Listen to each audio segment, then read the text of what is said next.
তো আমরা একটা লোকাল হোস্ট বা একটা সার্ভার সেট আপ করার জন্য প্রথমে যাব হচ্ছে আমাদের জ্যাম্প যেখানে রাখা আছে সেখানে।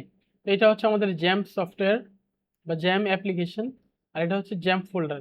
জ্যাম্প ফোল্ডারটাকে আমি শিফট ডিলিট দিয়ে এটাকে ডিলিট করে নিলাম। তো মাউসের রাইট বাটন প্রেস করে নিউতে এসে ফোল্ডার, ফোল্ডারের একটা নাম দিচ্ছি, মনে করো হচ্ছে XAMPP জ্যাম্প। ওকে, জ্যাম্প লিখে এটাকে আমি সেভ করলাম, একটা ফোল্ডার তৈরি করলাম। সর্বপ্রথম ফোল্ডারটা তৈরি করেছি কোথায়? পিসি থেকে নিউ ভলিউম ডিতে। আমি কিন্তু এটাকে অন্য কোনো ভলিউমে সেভ করি নাই। কেন সেভ করি নাই? কারণ এটাকে যদি আমি সি ড্রাইভে সেভ করতাম তবে সেই ক্ষেত্রে আমাদের কাজে হ্যাম্পার করতো। মানে কাজে হ্যাম্পার করতে বলতে এরকম, যদি কখনো ভবিষ্যতে আমাদের কম্পিউটার সেট আপ দেওয়া লাগতো, তো তখন আমাদের সার্ভারের যত ইনফরমেশন আছে সব কিছু ডিলেট হয়ে যেত। কারণ ওয়েবসাইট রাখা হয় কোথায়? ওয়েবসাইট রাখা হয় হচ্ছে সি ড্রাইভের, মানে সরি, আমাদের মানে সেটআপ কম্পিউটার সেটআপ হয় হচ্ছে সি ড্রাইভের উপরে। কোন ড্রাইভের উপরে কম্পিউটার সেটআপ হয়? C drive. আর কম্পিউটার সেটআপ হলে এর যাবতীয় যত ধরনের ইনফরমেশন আছে সব ডিলিট হয়ে যায়। এজন্য আমরা সি ড্রাইভ বাদে অন্য একটা ড্রাইভ সেভ করতেছি। ড্রাইভটা হচ্ছে ডি ড্রাইভ। তুমি চাইলে EF এগুলোতেও সেভ করতে পারো। এখন খুব স্বভাবতই একটা প্রশ্ন এরকম আসে যে আমার কম্পিউটারে যদি শুধু সি ড্রাইভ থাকে কি করণীয়? যদি কারো কম্পিউটারে শুধু সি ড্রাইভ থাকে তার তো আর তেমন বিশেষ কোনো কিছু করণীয় নাই। তবে সেই ক্ষেত্রে সে ডাউনলোড অথবা ডকুমেন্টের ভেতরে গিয়ে আর নিজের ফোল্ডারটা তৈরি করবে, জ্যাম্প ফোল্ডারটা। ক্লিয়ার? এতে করেও কিন্তু এই যে ডাউনলোড ডকুমেন্ট এগুলোও কিন্তু সি ড্রাইভের অন্তর্গত। যদি কখনো কম্পিউটার সেট আপ হয় তবে ওই ফাইলগুলো হারায় যাবে।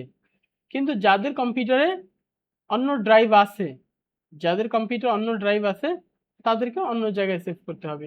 ক্লিয়ার? তো এখান থেকে আমি জ্যাম্প যে সফটওয়্যারটা আছে যেটা আমরা ডাউনলোড করেছিলাম কোথা থেকে? আমরা এই জ্যাম্পটা ডাউনলোড করেছিলাম হচ্ছে জ্যাম্প ওয়েবসাইট থেকে। নিশ্চয়ই আপনাদের মনে আছে এই বিষয়, তাই না? আচ্ছা, তো যাই হোক, আমি একটু আহ, এই জ্যাম্পটা ডাউনলোড কোথা থেকে করা হয়েছে আর একটু দেখায় দিই।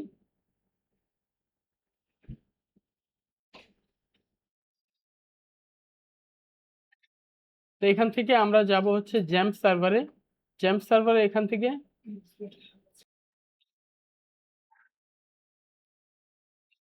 তো আমরা এখান থেকে জ্যাম্প সার্ভারটা ইনস্টল করার জন্য একটু ওয়েবসাইটে সার্চ করতে পারি। তোমাদের সুবিধার্থে আরেকবার দেখানো হচ্ছে।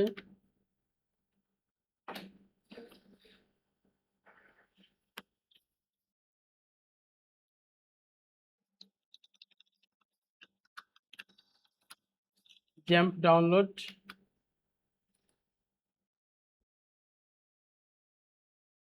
এখান থেকে এসে আমরা এই যে জ্যাম্প ফর উইন্ডোজ এখান থেকে এটা ডাউনলোড করে নিব। ওকে, এইটা ডাউনলোডেড ফাইলটাই হচ্ছে আমাদের বেসিক্যালি এইটা, এই যেটা। ঠিক আছে, তো যাই হোক, এরপরে এটাকে ডাবল ক্লিক করে আমরা একটু সেটআপটা কমপ্লিট করি।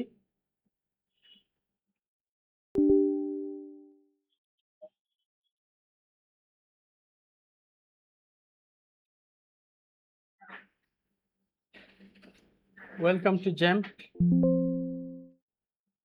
Next, next.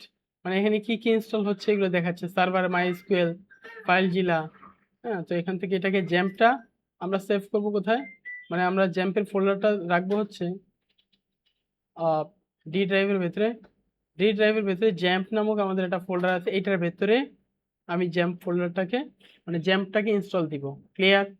এরপর এখান থেকে নেক্সট, নেক্সট, নেক্সট।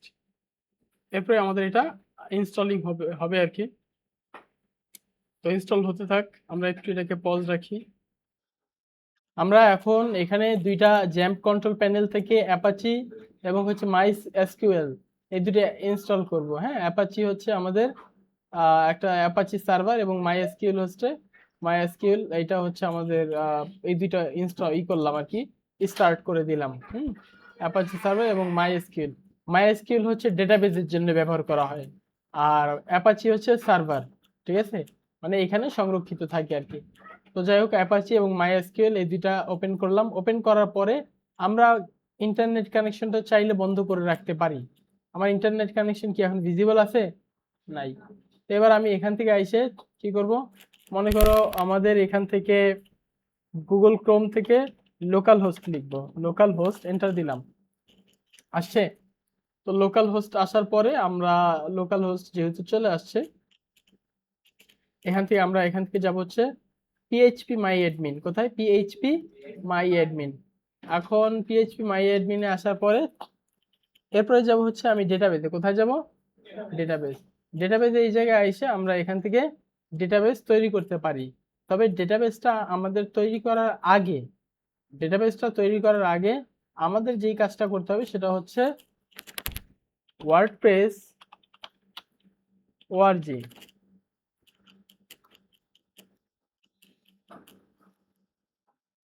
wordpress.org মানে অর্গানাইজেশন। এইখানে এই মানে ওয়েবসাইটে আইসে ওয়ার্ডপ্রেস অর্গানাইজেশনে আইসে ওয়ার্ডপ্রেস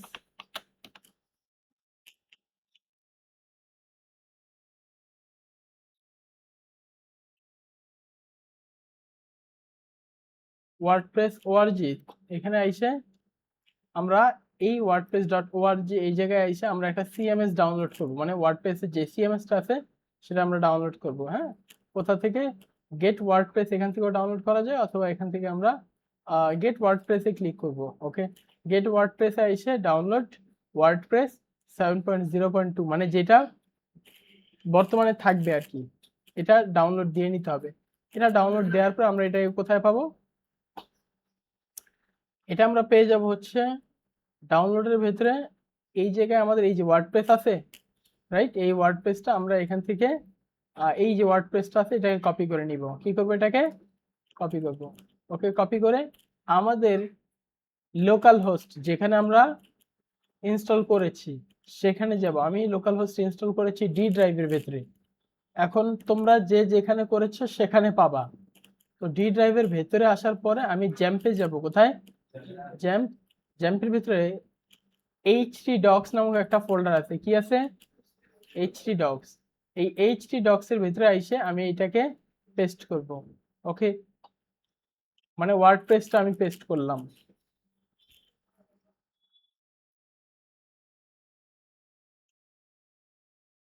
এখন এখানে একটা বিষয় একটু বোঝার আছে, সেটা হচ্ছে এই জায়গায় ওই ওয়ার্ডপ্রেসটা এখানে আসার পর এটা কিন্তু এক্সট্রাক্ট করে নিতে হবে। কি করতে হবে? এটাকে ফাইলটা ভেঙে এক্সট্রাক্ট করে নিতে হবে, তখন ফাইলটা এরকম অবস্থায় আসবে। ঠিক আছে, তুমি কিন্তু এটাকে ডিরেক্ট ফোল্ডার হিসেবে ডাউনলোড করতে পারবা না। এটাকে ডাউনলোড হবে হচ্ছে জিপ ফোল্ডার হিসেবে। কি হিসেবে? Zip folder. এই জিপটাকে তুমি ভাঙতে হবে, উইন্ডারে এসে এক্সট্রাক্ট ফাইলে দিবা। ক্লিয়ার? এক্সট্রাকে দিলে এই ফাইলটা ভেঙে তখন এরকম ফোল্ডার হিসেবে আসবে। ঠিক আছে, আচ্ছা। তো এটা আমাদের একটু htdocs এর ভিতরে আইনে আমাদের এই জায়গায় ওয়ার্ডপ্রেসের কিন্তু একটা ফোল্ডারের ভিতরে আরেকটা ফোল্ডার, এই ফোল্ডারের ভিতরে যে ওয়ার্ডপ্রেস ফোল্ডারটা আছে ওইটাকে কপি করে নিয়ে যেতে হবে। আবার এইটাকে কপি করে নিয়ে যায় না, এইটাকে কপি করতে হবে ভেতরেরটাকে, কারণ এইটার ভেতরেই অন্যান্য কাজের অপশনগুলো আছে। ক্লিয়ার? আচ্ছা, তো যাই হোক আমাদের এটা হোপসো যে এটা চলে আসছে htdocs এর ভিতরে। htdocs এর ভিতরে এই জায়গায় ওয়ার্ডপ্রেস আছে না? এবার এই ওয়ার্ডপ্রেস এই নামটা আমরা পরিবর্তন করে দিব। এই নামটা পরিবর্তন করে দিব, যেই নামে আমি আমার ওয়েবসাইট চাই আমি সেই নামে এটাকে রিনেম করব। রিনেম করার জন্য এটাকে মাউসের রাইট বাটন প্রেস করে রিনেমে আইসে মনে করো আমরা যেই নামটা চাচ্ছি সেই নামটা দিয়ে নিব। নাম কি চাচ্ছি? মনে করা হচ্ছে আমি নাম চাচ্ছি SOSVTC। ওকে, আচ্ছা, SOSVTC এটা না দিয়ে সাপোজ আমি এখান থেকে দিব হচ্ছে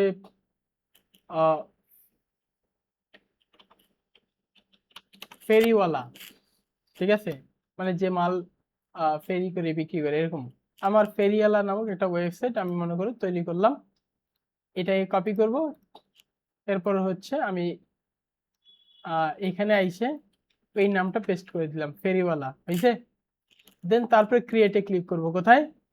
এই ডেটাবেজে ওইখানে ফোল্ডার কপি পেস্ট হয়ে যাওয়ার পরে এইচটি ডক্সের ভিতরে ফোল্ডার কপি পেস্ট হয়ে যাওয়ার পরে রিনেম করার পরে তারপরে আমরা এই যে কি করব ফেরিওয়ালা নামে একটা ফোল্ডার দিলাম। ক্লিয়ার? তারপরে এখান থেকে আমরা আবার এখানে যাই, কোথায় যাব, পিএইচপি মাই অ্যাডমিন। এবার ডেটাবেজে আসো, দেখো এই যে ফেরিওয়ালা নামক একটা তৈরি হয়েছে। আচ্ছা, তৈরি হইল। এবার আমি আবার লোকাল হোস্ট স্ল্যাশ ফেরিওয়ালা, লোকাল হোস্ট স্ল্যাশ ফেরিওয়ালা দিয়ে যদি আমি এন্টার প্রেস করি, তবে সেই ক্ষেত্রে দেখো আমাদের ওয়ার্ডপ্রেস ইনস্টল হওয়ার অপশন চলে আসবে। আমি এখন আমার নেট কানেকশনটা বন্ধ করে রাখলেও কোনো সমস্যা নাই, এখন আমার ইন্টারনেট কানেকশন বন্ধ করে রাখলেও কোনো সমস্যা নাই, কারণ এটা ইন্টারনেট থেকে আমাদের আসবে না। আমাদের সার্ভার হচ্ছে কোথায়, আমাদের কম্পিউটারের ভেতরেই, মানে আমরা আমাদের সার্ভার সেট আপ করেছি, রাইট? এটা একটু সময় নিবে, ফার্স্ট টাইম একটু সময় নিবে। আসছে, welcome to WordPress, before getting started you will need to know the following items. Database name আমাদের, ওকে ঠিক আছে, database name, database user name, আমি লেটস গো দিলাম। চলো যাই, ডেটাবেস নেম আমরা এখান থেকে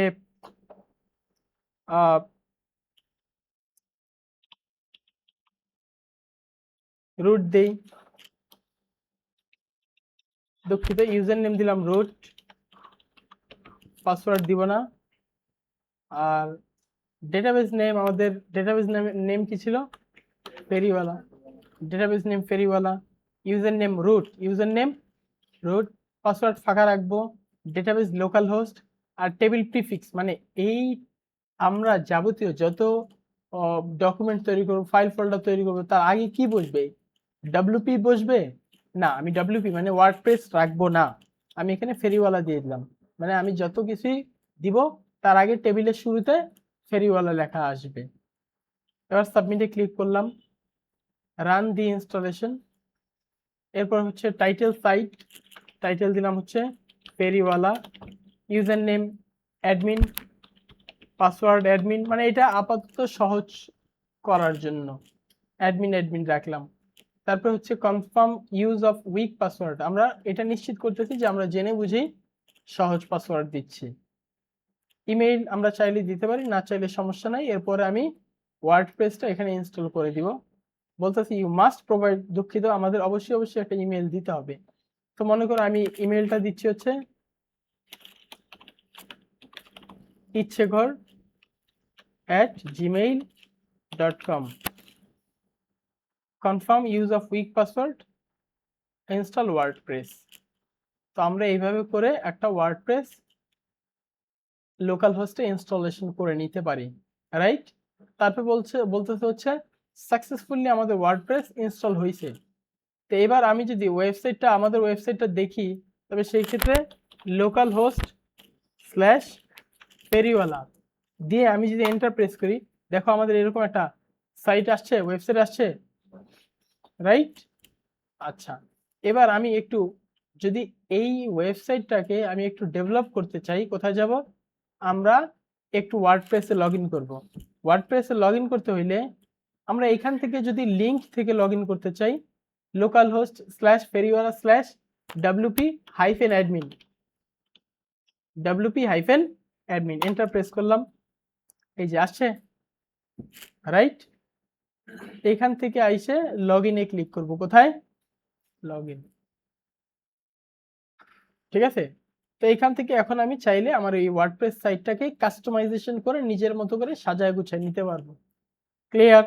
এতটুকু কি আমরা বুঝতে পেরেছি? যদি এতটুকু বুঝতে পারি, তবে সেই ক্ষেত্রে জাস্ট এই এতটুকু কাজ আপনারা একটু কমপ্লিট করেন।